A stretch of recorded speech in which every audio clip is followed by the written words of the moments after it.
Okey, bersama saya Bos G, jual dan beli kereta anda.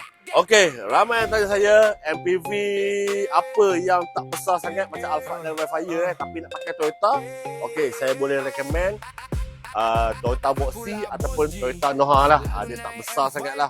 Okey, macam Alphard Wildfire dia terlalu besar lah. Orang takut parking susah lah, parking dekat rumah tak ada lah. Okey, yang ni Toyota Noha, Toyota Boxy tahun 2020 ready stock on hitam. Okey, harga tunggu sampai habis video. Okey, jom kita tengok kereta ni. Kereta ni unregister 2.0 tahun 2020. Okey, jom kita tengok dalam ni dulu. Kita baju dalam ni sikit.